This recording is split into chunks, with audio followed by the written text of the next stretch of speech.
नमस्कार, आप देख रहे हैं डीडी हिमाचल। स्वागत है आप सभी का कार्यक्रम स्वस्थ जीवन में। दर्शकों, आयुर्वेद की अगर बात की जाए तो आयुर्वेद प्राचीनतम भारतीय चिकित्सा पद्धति है और जिसका शाब्दिक अर्थ है आयुर और वेद, दो शब्दों के ये मेल से बना है और इसका जो शाब्दिक अर्थ है वो है जीवन और विज्ञान। यानी कि आयुर्वेद जो है आयुर और वेद यानी जीवन और जीने का ही विज्ञान है और इसमें चिकित्सा पद्धति भी जुड़ी है।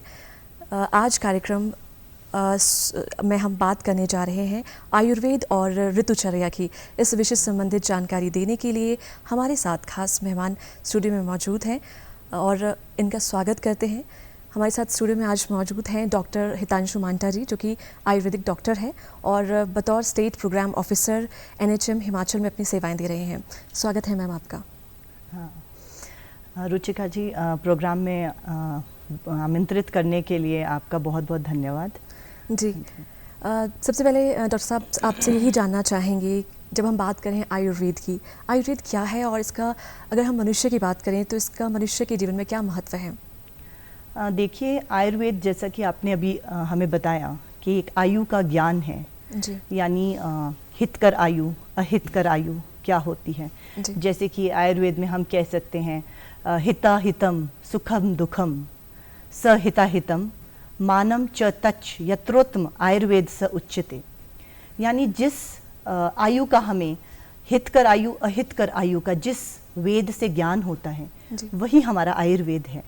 और हमारा जो आपने इसमें महत्व पूछा है, तो आयुर्वेद का यही महत्व है कि हम एक स्वस्थ व्यक्ति के स्वास्थ्य की कैसे एक आयुर्वेदिक बतौर एक आयुर्वेदिक डॉक्टर कैसे एक स्वस्थ व्यक्ति के जीवन की रक्षा करें। यानी कि हम कह सकते हैं स्वस्थस्य स्वास्थ्य रक्षमणम आतुरस्य विकार प्रशमनम च। यानी कि हमारे पास आने वाले जितने भी आतुर हैं या रोगी हैं, हम कैसे उनके विकारों को नष्ट कर सकें, यही हमारा परम कर्तव्य है। और इसी से रिलेटेड हम जो भी समाज के लिए कर सकते हैं उसी के लिए हम यहाँ पर हैं। जी, आपने बहुत खूब कहा कि आयुर्वेद का जो महत्व है वो यही है कि हर व्यक्ति के जीवन में जो विकार है या किसी भी तरह की जो परेशानी है उससे कैसे हम उभर पाएँ और उसका समस्या का समाधान कैसे कर पाएँ। तो जैसे कि आज हमारा विषय है आयुर्वेद और ऋतुचर्या, तो आपसे सबसे पहले यही जानना चाहेंगे आयुर्वेद के अनुसार ऋतुचर्या क्या है, इसका क्या महत्व रहता है? देखिए, आयुर्वेद में ऋतुचर्या से पहले थोड़ा सा मैं आपको ये बताना चाहूँगी कि आयुर्वेद में दो काल हैं, आदान काल और विसर्ग काल। जी। आदान काल क्या है? जैसे हम कह सकते हैं, एक छोटा सा श्लोक है, आदान दुर्बले देहे पक्वा भवती दुर्बलम। यानी कि आदान काल में क्या होता है कि हमारे जो सूर्य है आपका वो उत्तरायण होता है और जो सूर्य है वो हमारी जो अपनी देह होती है उसका जो बल है उसको क्षीण कर देता है। यानी कि the sun, the body is weakened at the end of आदान काल। यानी कि जो सूर्य है वो हमारे शरीर से जितना भी स्ट्रेंथ है उसको वीकन कर देता है, दैट इज आदान काल। और इसी आदान काल के अंदर हमारी 3 ऋतुएं कवर होती हैं, जो कि हमारी जैसे शिशिर ऋतु है, हमारी वसंत ऋतु है और हमारी ग्रीष्म ऋतु है। शुरू की शिशिर, वसंत और ग्रीष्म, ये हमारी आदान काल के अंदर कवर होती है। यानी जो हमारी जो बॉडी की स्ट्रेंथ है वो थोड़ी सी क्षीण रहती है, कम रहती है। उसके बाद जब विसर्ग काल शुरू होता है तो हमारी बॉडी की स्ट्रेंथ धीरे धीरे बढ़ने लगती है। जब हम लोग वर्षा के बाद शरद और उसके बाद हेमंत ऋतु में एंटर करते हैं, तो जो हेमंत ऋतु है, लास्ट ऋतु जो हमारी है नवंबर से लेकर जनवरी तक, उसमें हमारा सबसे ज़्यादा जो बॉडी का स्ट्रेंथ है यानी कि बल है वो बहुत ही ज़्यादा हाई होता है। हाँ जी। जी, आपने बहुत अच्छे से बताया कि जो 6 ऋतु हैं, 6 ऋतुएं जो हैं वो किस तरह से हमारे शरीर पर प्रभाव डालती हैं। तो जैसे कि आजकल वर्षा ऋतु है, तो आपसे यही जानना चाहेंगे कि आहार को देखें या फिर हम रोग प्रतिरोधक क्षमता को देखें, तो वर्षा ऋतु में किस तरह से आयुर्वेद जो है वो हमारा समाधान हमें देता है? देखिए, जो वर्षा ऋतु है इसमें क्या होता है कि आपका जैसे आयुर्वेद में क्या है, हर चीज़ वात पित्त और कफ दोष पे आधारित है जी। और जो वात दोष है हमारा वो वर्षा ऋतु में प्रबल होता है, वो बढ़ जाता है। इसीलिए वर्षा ऋतु में आप देखेंगे वात मीन्स एयर, ठीक है, और ये आता वर्षा ऋतु है वो आता आपका विसर्ग काल जो मैंने आपको बताया उसमें, क्योंकि आदान काल में तो आपका स्ट्रेंथ थोड़ा सा कम था, अब ये मिड है, इसमें ना स्ट्रेंथ ज़्यादा है ना कम है। तो वर्षा ऋतु में लेकिन हमारा जो जिसको हम जठर अग्नि कहते हैं, जठर अग्नि is you can correlated with digestive fire. तो हमारे बॉडी में जो डाइजेस्टिव फायर है वो बहुत ही मंद होती है इस ऋतु में, वो उतनी तरह से उसको हमारा पाचन तंत्र उतना ज़्यादा इसमें तीव्र तरीके से काम नहीं कर पाता है और वो बहुत ही स्लो एंड स्लगिश हो जाता है और वहाँ से वात भी एग्रीवेट हो जाती है इस ऋतु में। आप देखेंगे कि इस ऋतु में ज़्यादातर लोगों को बैक एक इश्यूज आते हैं, नी एक्स आती हैं, शोल्डर एक्स आते हैं, फ्रोजन शोल्डर और इस तरह की जो भी जहाँ पे भी एयर संचित वात संचित होती है यानी इक्यूमुलेट होती है, वो वाली सारी एलिमेंट्स जो हैं आपकी जो कोई भी रोग हैं आपके वो वर्षा ऋतु में आरंभ हो जाते हैं, क्योंकि इसमें बहुत ज़्यादा वात इकट्ठे हो जाती है। ये मिड जुलाई से मिड सितंबर तक चलता है जो आपका ये आगे चलेगा। तो इसमें आपका जो स्ट्रेंथ है that becomes little bit weaker और वर्षा ऋतु में हम लोग जैसे कि आपने कहा कि स्ट्रेंथ वीकर हो जाती है हाँ तो किस तरह से हम अपनी स्ट्रेंथ को बरकरार रख सकते हैं इस ऋतु में? अगर हम आहार को देखें या फिर दिनचर्या को देखें तो कैसा रहना चाहिए? हाँ जी, आपने दिनचर्या की बात कर ली है तो अभी हम लोग जैसे ऋतुचर्या बता रहे हैं तो जैसे आयुर्वेद है इसमें 3 तरह की चर्या है, एक दिनचर्या, एक ऋतुचर्या और एक है रात्रिचर्या, है ना जी। तो जो हमारी दिनचर्या है, आपने पूछा कि वर्षा ऋतु में हमारी दिनचर्या कैसी होनी चाहिए। बिल्कुल जी। तो मैम हमारी जो दिनचर्या है वो जैसा कि मैंने आपको बताया कि वात इसमें प्रबल होती है, हमारे शरीर में वात बढ़ जाती है, तो हमें वात शामक चीज़ों का प्रयोग करना चाहिए। ऐसा आहार विहार, आहार यानी हम जो खा रहे हैं और विहार यानी कि हम लोग जो कर रहे हैं, तो हमें ऐसा आहार लेना चाहिए जो बहुत ज़्यादा रॉ ना हो, पक्व आहार हो, ऋतु के अनुसार आहार हो। जैसे फॉर एग्जाम्पल हमारा जो लेडी फिंगर है वो एक वर्षा ऋतु की ही वेजिटेबल है, मौसमी आहार है। ये नहीं कि 12 महीने में हम यही सेम वेजिटेबल, जैसे कि अब फ्रोजन वेजिटेबल्स आ गई हैं या फिर हम ये कह सकते हैं कि वही वेजिटेबल हर एक उसमें अवेलेबल है। तो उसी तरह जिस तरह प्रकृति ने हमें बनाया है 5 तत्वों से, अग्नि, वायु, जल, पृथ्वी, आकाश, है ना, तो इन सब से हमें बनाया है। उसी तरह प्रकृति ने सब्जियां, फल और ये सब चीज़ें प्रकृति में ऋतु अनुसार ही खुद से प्रोड्यूस किए हैं। तो इसी तरह हमें चयन जो करना है वो हमें ऋतु अनुसार वेजिटेबल्स का, सब्जियों का, फलों का चयन उसके अनुसार करना चाहिए। तो सबसे पहले तो हमें यही हो जाएगा कि वर्षा ऋतु में हमने अपने देश के अनुसार, यानी कि जिस स्थान पर जोग्राफिकल कंडीशंस, टोपोग्राफिकल कंडीशंस में हम रह रहे हैं उसी के अकॉर्डिंग हमने वो आहार लेना है। फिर देश, फिर काल, यानी कि हमारा कौन सा हम किस टाइम में हम लोग उस वेजिटेबल को खा रहे हैं, फिर हम लोग कौन सी वेजिटेबल एग्जैक्टली ले रहे हैं, क्या वो मौसमी है, क्या वो इस ऋतु के अनुसार सही है या गलत है, क्या हम सही उसका are we choosing this right vegetable और नॉट, है ना। तो हम उसका भी चयन कर सकते हैं। उसके अलावा जो भी हम खाना खा रहे हैं हम उसको क्या विरुद्ध आहार सारिणी के मुताबिक ले रहे हैं, बिल्कुल, या नहीं। जी, यहाँ पे बहुत अच्छा प्रश्न उठता है कि विरुद्ध आहार क्या है। जैसे आपने वर्षा ऋतु कहा तो इसमें किस तरह का विरुद्ध आहार रहता है जो हमें जिससे बचना चाहिए? हाँ जी, देखिए जैसे अब कई लोग कहते हैं दही का सेवन करना है जी, तो दही का भी जैसे अब वर्षा ऋतु हमारी आ गई है, उससे पहले ग्रीष्म ऋतु थी जी, तो अक्सर लोग ग्रीष्म ऋतु में दही खाते हैं। बिल्कुल, आपने पूछा विरुद्ध आहार। हाँ जी। तो अब दही अगर हम लोग गर्मी में खा रहे हैं, ये अक्सर लोगों को पता है कि गर्मी में दही खानी है, जबकि ये एक मिथ्य है। दही की जो तासीर है वो गरिष्ठ है, वो गर्म है, और जो दही का जो सही चुनाव है वो गर्मी नहीं है। और हम गर्मी में भी खाते हैं और वर्षा ऋतु में भी दही खाते हैं। वो हम इसलिए खाते हैं कि वो बहुत जल्दी जम जाती है, तो हम लोग उसके अकॉर्डिंगली दही को लेते हैं और हमें लगता है ये ठंडी है तो हम इसे ले लें, इसे लेके हमें ठंडक मिलेगी। हाँ जी, लेकिन दही का जो सही प्रयोग है वो यही है कि हम उसको आइदर काली मिर्च के साथ लें, जी। या फिर आइदर उसको मधुर रस के साथ लें, जैसे कि गुड़ के साथ लें, या फिर हम ये कह सकते हैं कि गर्मियों में हम लोग तक्र का प्रयोग करें। तक्र यानी कि आपका जो मट्ठा है, छाछ है, हम उसका प्रयोग कर सकते हैं। तो गर्मियों में और वर्षा ऋतु में हम तक्र या छाछ का प्रयोग करें तो वो बहुत अच्छा हमारे लिए रहेगा।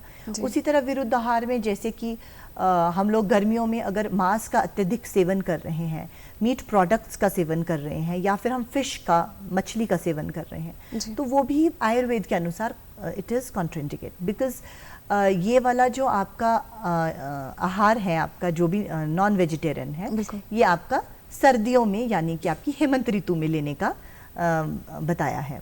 तो क्योंकि हेमंत ऋतु जो आपकी, उसमें आपका पृथ्वी गुण प्रबल होता है, और उसमें क्या होता है, आपकी जो डाइजेस्टिव फायर है वो अग्नि बॉडी की इंक्रीज हो जाती है, और हम जो भी खाते हैं वो एकदम से ही जल्दी डाइजेस्ट हो जाता है। लेकिन इस ऋतु में जो हमारी वर्षा ऋतु है, इसमें हमारी जो डाइजेस्टिव फायर है वो बहुत ही कम होती है, मंद होती है। तो हम जो कुछ भी खाते हैं वो उतनी तेज़ी से हमें पच नहीं पाता है, और इसीलिए हमारे वात का प्रकोप हो जाता है। ऑलरेडी एयर बढ़ी हुई है, तो हमारे जो डिजीजेज हैं वो एकदम से प्रकोपित हो जाती हैं। उसी तरह जैसे आप बैंगन है, उसको दही के साथ खाने का विधान नहीं है, कि विरुद्ध वो भी विरुद्ध आहार है। तो आयुर्वेद में कुछ ऐसी एक सारणी है विरुद्ध आहार की, बहुत सारी ऐसी चीज़ें हैं, जैसे आपका घी है और आप घी के साथ उचित मात्रा में शहद नहीं ले सकते, तो ऐसी तो बहुत सारी हैं। लेकिन ऋतु अनुसार भी विरुद्ध आहार कौन कौन से हैं वो एक अलग सारणी है, वो एक काफ़ी एलाबोरेट टॉपिक हो जाएगा। तो हमें ये पता होना चाहिए कि कौन सी ऋतु में। यहाँ बहुत अच्छी बात हमें और दर्शकों को जानने को मिली कि दही जो है वो वर्षा ऋतु या फिर ग्रीष्म ऋतु में लेना अवॉइड करना चाहिए, और अगर ले भी तो छाछ का प्रयोग करें। हाँ जी जी। जैसा कि आपने कहा कि आहार बहुत महत्वपूर्ण है, सही तरह से लेना। तो अगर हम बात करें, अक्सर हम देखते हैं कि एक मिथ रहता है कि पानी अत्यधिक पिएं, वो ज़रूरी है, लेकिन प्रश्न ये उठता है कि क्या जो जल है वो हमेशा गर्म ले या फिर ठंडा लें? किस तरह की जो जल की जो तासीर है वो कैसी रहनी चाहिए, गर्म ले या ठंडा? और ऋतु के अनुसार क्या जल, हमें किस तरह का जल ग्रहण करना चाहिए? हाँ जी, तो जैसा कि मैं आपको बता रही हूँ कि हर ऋतु में अलग अलग दोष प्रकोपित होता है। किसी ऋतु में वात बढ़ता है, किसी में पित्त बढ़ जाता है। पित्त मीन्स आपका अग्नि तत्व बढ़ रहा है बॉडी में, आपका पित्त बढ़ना यानी कि पित्त से होने वाली डिजीजेस जैसे कि फोड़े, फुंसियाँ, यानी कि अग्नि प्रधान जो भी चीज़ें हैं वो आपकी बढ़ती हैं, वो है पित्त रस के कारण। और कफ आपका एक अलग, एक और दोष है तीसरा, जो कि कफ है। तो जैसे शिशिर ऋतु है, उसमें आपका शिशिर ऋतु में आपका कफ दोष का संचय होता है ना। तो उसी तरह आपने बोला कि जल को हम किस ऋतु में लें। ये वात पित्त कफ मैंने आपको इसलिए बताया क्योंकि जो जल है that is correlated with this, कि हम ये देखेंगे कि कौन सी ऋतु में, फॉर एग्जांपल जिस ऋतु में वात बहुत ज़्यादा बढ़ गया है उसमें हम उष्ण जल का प्रयोग करेंगे, है ना। जैसे कि आपकी वर्षा ऋतु है तो उसमें हम बहुत ही अति उष्ण जल का प्रयोग नहीं करेंगे, हम उसमें मध्यम उष्ण जल का प्रयोग करेंगे। और हमें इसलिए, ये कुछ लोग क्या करते हैं कि उन्हें ये पता है कि अब गर्म जल पीना है, तो वो हर ऋतु में गर्म जल पी रहे हैं, हर एक ऋतु में गर्म जल पी रहे हैं। जैसे कि आपकी ग्रीष्म ऋतु है, उसमें मटके में रखा हुआ जल का विधान है, ताकि यानी कि शीतल जल का विधान है जी। और यहाँ पे मटके के साथ साथ ये भी जानना चाहेंगे कि किस तरह के बर्तनों का या पात्र का हम प्रयोग करें जल के लिए खासकर। तो जैसे कि तांबे का पात्र है, हम उसका प्रयोग कर सकते हैं, हम चांदी के पात्र का प्रयोग कर सकते हैं। और एक और विधान इसमें बताया है, जैसे कि आपका जो हेमंत ऋतु आता है उसमें आप सूर्य की किरणों में या फिर चांदनी की जो किरणें हैं उसमें 3 घंटे तक जो जल है उसको बाहर रखकर उसकी किरणें उस पर पड़ने दें और फिर उस जल को पिएं। तो ये तरह तरह के जल के पीने के विधान हैं। और मटके का जल है आपका, मैंने चांदी के पात्र का आपको बताया, तो वो आप अपनी प्रकृति के अनुसार उसको चूज करते हैं कि पित्तिक प्रकृति वाला चांदी के जल का प्रयोग कर सकता है, और आपका कफ दोष जिनको है वो तांबे के जल का प्रयोग कर सकते हैं। तो इसी प्रकार से हम लोग अपनी, या फिर हम ये कह सकते हैं एक और प्रकृति है जिसको हम सात्विक, राजसिक और तामसिक प्रकृति कहते हैं। तो हम उस प्रकृति को भी कोरिलेट करते हैं, उसके अनुसार भी इसका चयन करते हैं। यानी कि हम वात पित्त कफ प्रकृति, हम सात्विक, राजसिक, तामसिक प्रकृति, और हम ऋतु अनुसार जो हमारी प्रकृति उन सब का समावेश करके फिर हम जल को देखते हैं कि हम किस पात्र में रखें और उसका ऐसे प्रयोग करें। आपने बहुत अच्छी जानकारी दी कि हम किस तरह के पात्र का इस्तेमाल करके जल की जो गुणवत्ता है उसको बढ़ा सकते हैं। और जैसे कि हम तुलसी के 7 पत्ते लेकर, जैसे अभी वर्षा ऋतु है तो हम पानी को इसमें भी यही चरक संहिता में भी यही बताया है कि हम जल को उष्ण तरीके से लें और उसको बॉईल करके मिट्टी के पात्र में रखें, और मिट्टी के पात्र में रखने के बाद उसके पश्चात हम लोग 7 पत्ते जो हैं तुलसी के उसमें ज़रूर डालें। तो ये हर एक ऋतु के अनुसार ये ऐसा विधान है कि कौन सी हम इसमें कौन सी औषधि का प्रयोग कर सकते हैं। हाँ जी। जैसे आजकल वर्षा ऋतु है और इसके बाद जो ऋतु आती है वो शरद ऋतु रहती है। हाँ जी। तो शरद ऋतु के हिसाब से आयुर्वेद को देखें तो किस तरह की जो आप सावधानियां हैं या फिर उपाय आप बताना चाहेंगे? देखिए, शरद ऋतु में हमारी जो डाइजेस्टिव फायर है धीरे धीरे, क्योंकि विसर्ग काल आ रहा है तो धीरे धीरे हमारी डाइजेस्टिव फायर बढ़ रही है। तो when the digestive fire increases तो हम लोगों को इस ऋतु में हम लोग मधुर और तिक्त रस जो है उसका प्रयोग करना चाहिए। तो तिक्त यानी कि तीखा। तो हमारे आयुर्वेद में 6 रस हैं, मधुर, अमन, लवण, कटु, तिक्त, कषाय। तो ये मधुर और तिक्त रस का हम इसमें प्रयोग कर सकते हैं। इसमें हम लोग हरे ग्रीन ग्राम्स हो गए, हरे चने का प्रयोग कर सकते हैं, और हम लोग इसमें भारी जो हमारे गुरु तत्व हैं उनका प्रयोग करते हैं। जैसे हमारा अब मक्की के आटे की तरफ हम चलना शुरू हो जाएंगे। हेमंत ऋतु जो हमारी लास्ट में आएगी उसमें तो हम मक्की का आटा, इसीलिए ये जैसे सरसों का साग और मक्की का आटा जो है ये इसीलिए पहले से बनी हुई चीज़ें हैं, ये ऋतु अनुसार उन्होंने चयन किया है। आप देखेंगे कि जैसे कांगड़ा में धाम होती है और आप देखेंगे लोअर हिमाचल में जो धाम है, आप उसका तरीका देखेंगे तो उसमें मीठा पहले सर्व किया जाता है, तो उसके बाद फिर खट्टा देते हैं। तो उसी तरह आप आयुर्वेद को कोरिलेट करें तो मधुर पहले है, उसमें मधुर रस, फिर अमल है, फिर कटु है, फिर तिक्त है, फिर कषाय है। उसी प्रकार वो जो धाम की जो सारणी है वो भी हम देखते हैं। ये जो हमारी सांस्कृतिक जो परंपरा चली आ रही है उसके पीछे भी आयुर्वेद जुड़ा है कहीं ना कहीं। एग्जैक्टली, क्योंकि वो हमारे आयुर्वेद एक हमारा एंसेस्ट्रल प्रॉपर्टी है। ये नहीं है कि आयुर्वेद सिर्फ आयुर्वेदिक डॉक्टर्स का है, ये एलोपैथिक डॉक्टर्स का भी है, ये एक आम जनता का भी है। और हम ये कह सकते हैं कि आयुर्वेदा जो है वो हमारी एक सांस्कृतिक और एक हमारी पहचान है और हमारी एक जागीर है, जिसे हम प्रॉपर्टी कह सकते हैं। तो ये पुश्तो दर पुश्तो ऐसे ही चलती आ रही है। तो हो सकता है ये इस धाम की फॉर्म में भी आगे चला हो, बरकरार रहे। जी, यानी कि जो हमारे आहार है उसमें हमें पहले मीठे को अपना स्थान देना चाहिए, मीठा खाना चाहिए। हाँ जी। और जबकि पाश्चात्य उसको अगर हम देखेंगे तो पश्चिम में जो मीठा है वो बाद में लिया जाता है ना, जो कि एंटायरली ऑपोजिट है। और आयुर्वेद में मीठा पहले खाने का विधान इसलिए है क्योंकि मीठा जो आपको अमेलगमेट कर देता है, वो आपका जो है वो मीठे के बाद हम लोग जब जैसे मधुर के बाद अमल लेते हैं, कुछ भी खट्टा ले रहे हैं या तीखा ले रहे हैं, या हम कह सकते हैं हम कड़वे से शुरुआत कर रहे हैं, तो हम वो मीठा उसको अमेलगमेट कर देता है, यानी कि एसिड जो हमारी बॉडी में एसिड प्रोडक्शन है उसको भी मीठा न्यूट्रलाइज कर देता है। इसीलिए मीठा पहले लेने का विधान है। जी, आपने बहुत अच्छी जानकारी दी। और जैसे कि हम जानते हैं कि अगर हम बात करें वस्त्रों की, तो क्या आयुर्वेद के हिसाब से वस्त्रों का चयन भी किया जा सकता है? किस तरह के जो रंग है, रंगों का चुनाव, इसका भी क्या फ़र्क रहता है ऋतुओं के अनुसार? बिल्कुल रहता है मैम।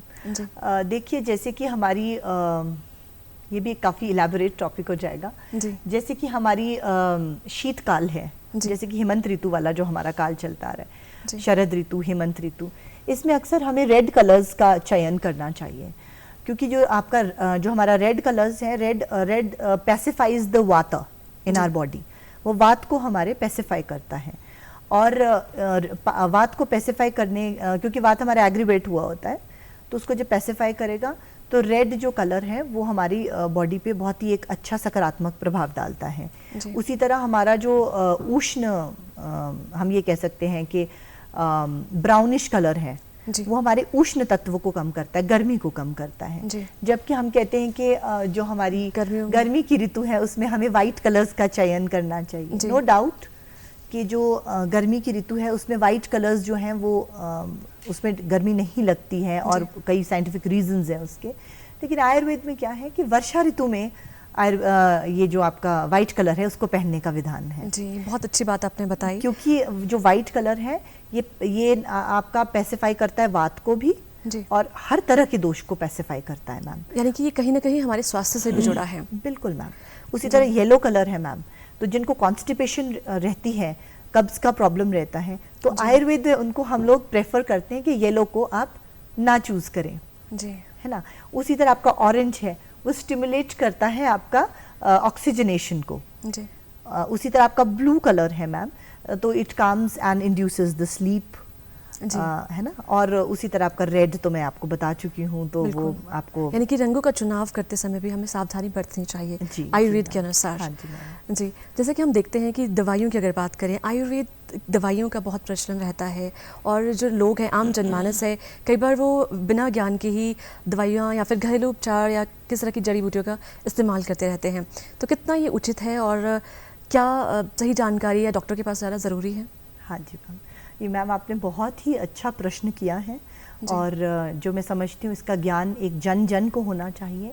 अभी कुछ दिन पूर्व ही मेरे एक कुलीग हैं, उन्होंने मुझे ये एक बहुत ही एक अच्छा उन्होंने एक मुझे ये न्यूज़ बताया कि किसी ने कनेर, किसी बच्चे ने इंटरनेट पर देखा और उन्होंने कनेर के जो बीज हैं वो ग्रहण कर दिए और तुरंत ही उनका एकदम मृत्यु हो गई। तो मैम इसी तरह हमें ये पता होना चाहिए कि कनेर का सिर्फ छाल ही लिया जाता है और पुष्प ही लिया जाता है।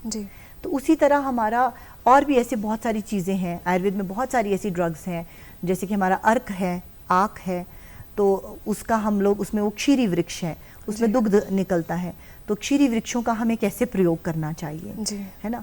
और सेहुंड है, इनका कैसे प्रयोग करना चाहिए कि इससे क्या इन क्षीरी वृक्षों का हमारी बॉडी पे क्या फ़र्क पड़ेगा। तो हम उसी तरह मैम हमारे नॉर्मल और भी कई बहुत सारी जड़ी बूटियाँ हैं, यानी कि बिना ज्ञान के हमें कोई भी जो जड़ी बूटियाँ हैं उनका इस्तेमाल नहीं करना चाहिए। किसी की एक आयुर्वेदिक डॉक्टर के संरक्षण में ही, आई मीन उसमें ही हम उसको यूज़ करें, तो ये बहुत ही बेहतर रहेगा। और इंटरनेट नॉलेज पे हम बिल्कुल भी ना जाएं। जी, प्रॉपर चिकित्सक के पास जाकर ही हमें इसका इस्तेमाल करना चाहिए। बिल्कुल। डॉक्टर हितांशु मंठा जी, आप हमारे स्टूडियो में आए, इतनी अच्छी जानकारी आयुर्वेद से संबंधित आपने देकर हमें लाभान्वित किया, उसके लिए आपका धन्यवाद। बहुत धन्यवाद। और दर्शकों, आज हमारे साथ कार्यक्रम स्वस्थ जीवन में ये थी हितांशु मंठा जी, जो कि आयुर्वेदिक विभाग में स्टेट प्रोग्राम ऑफिसर के तौर पर NHM में अपनी सेवाएँ दे रही हैं। आज कार्यक्रम में बस इतना ही, दीजिए इजाज़त, नमस्कार।